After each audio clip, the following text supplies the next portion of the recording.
So today I wanted to discuss with you why you should look at popping your filter bubble. So first of all, does everybody understand what I mean when I say filter bubble? Hands up if you heard that term before. Okay, all right. Good thing I'm here then. So filter bubble is this concept that's come across in the last few years. It was coined by this guy called Eli Pariser, I think is the way you pronounce his name, but I might be mangling that. And he broadly describes it as the personal ecosystem of information that's been catered by algorithms. That's him. He also, after doing this work around filter bubbles, went on to co-found Upworthy. So broadly speaking, a filter bubble is a kind of feedback loop that you get when you use a personalization system, such as the one in Google personalized search or such as the one in Facebook's newsfeed. And it works on this simple principle. If you like this, then you'll like that. So I'm sure you've all seen on Facebook, you'll like something and then you get recommended a load of other similar stuff. It's basically that. The idea being that as you increasingly personalize your experience online, your view, what you see in Facebook or whatever the platform is, becomes increasingly narrow to the detriment of everything else that's going on in the world. So this is what's become known as the filter bubble. And many people, myself included, think that's quite problematic. So I'm going to talk to you a little bit today about what it is and how you can maybe look to escape from it if you wish to. So this is actually kind of, although it's mainly talked about in terms of Facebook, because obviously Facebook is the most personalized thing on the internet that you're going to see every day, it's also, as I touched on it, it's Google personalized search. All of the paid activity pretty much that we do here is based on this kind of rule. You know, we target people based on their existing interests on the basis that they'll probably like similar stuff. And that's exactly as we should do, because we're spending clients' money. We have to spend that as sensibly as we can. People who have an interest in cars are more likely to buy cars than people who don't have an interest in cars. Makes sense. My team do it as well when we build content strategies. We look at what people have interacted with and what's been successful before, and we learn from that and try to create similar stuff. So it's all around this rule. If you like this, then you like that. Just wanted to give you a little example of my own kind of little filter bubble that I live in. So as of yesterday, for the general election, the polling's looking something like this. Conservatives in the lead, Labour not far behind, all the other guys quite a way behind. If you did this same poll of my Facebook friends, it ends up looking like that. So my little filter bubble that I'm living in on Facebook, if I were to view the world only through my Facebook feed, I would think we were living in this like glorious liberal paradise where everybody cares about the environment, everybody believes in equal rights, but we don't live there. And so because of the people I'm friends with on Facebook, I'm missing out on all of the conversations that are being had by people who aren't interested in the same stuff as that group. So I don't see conversations between Conservative voters or conversations between UKIP voters. It may as well not exist to me.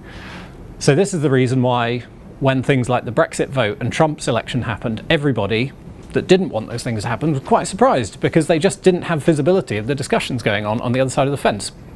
So that's kind of the essence of the filter bubble problem, if you like. And obviously Facebook's algorithm has been getting better and better over the years, which means that this problem of only being able to view a very small slice of the world is getting worse and worse. And it's only going to continue getting worse, especially for me, because I obviously have a couple of friends that I need to get rid of. So the problem with this is bubbles are they're comfortable. They're nice places to be. It's everybody patting each other on the back and everybody agreeing with one another and talking about how everybody has to vote for Caroline Lucas.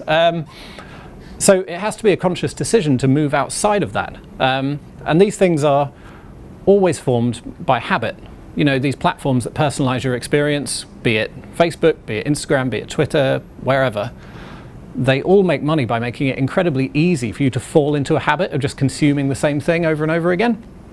So if you decide that you want to go outside this little bubble you created for yourself, you have to break that habit, and you actually have to make a conscious decision to go out and consume stuff that's not within your usual everyday remit. So I think there's a problem of staying within your bubble is you end up with an unrealistic view of the world and unrealistic expectations. So according to my Facebook, the Green Party are going to win the election. But when they don't, I'm obviously going to be very disappointed. There's two reasons why I think you should try to venture outside your filter bubble. Firstly, and this is quite a big one, I think it genuinely makes you better people. If you think about ways that you might look to do this in real life, that would be things like going on holiday, experiencing new cultures, trying new food, meeting new people. That's us going outside our little Britain bubble, and it's fantastic, and you always have a really good time. No reason not to do the same thing online. Second reason, it will probably actually make you better at your job as well. There's reasons why processes that we use have names like empathy mapping and user journeys. It's because we can do our jobs better when we can empathize with people that we don't have everyday contact with. The more we can be a bit more worldly and get to know those people a bit better, the better we can be at marketing to them.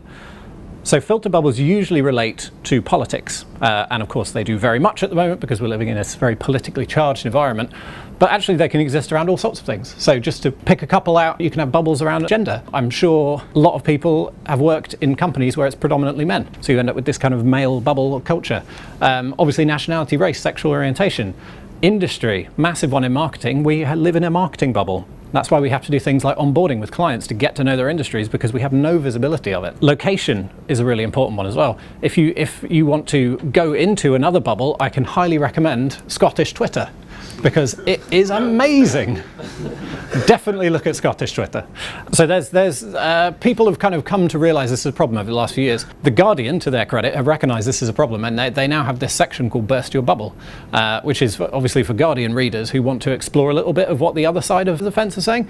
So they do roundups of the conservative coverage of popular world events. It gives you a bit of an idea of what people on the other side of the table are thinking.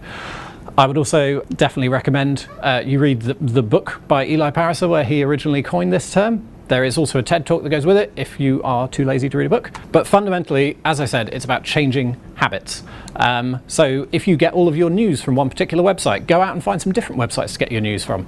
They don't have to be, so far removed from your ideology that they're offensive. They just have to be a little bit different. It'll help you kind of accrue lots of other takes on things and then form better opinions yourself.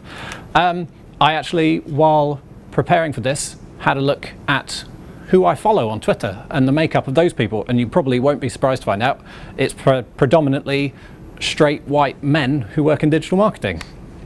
So obviously that's a little bubble that I've created for myself that I now want to go and fix by bringing a wider range of people into my bubble so that they can kind of expand my horizons. Going outside our comfort zone makes us better people, and it will also make us better at our jobs. Thank you.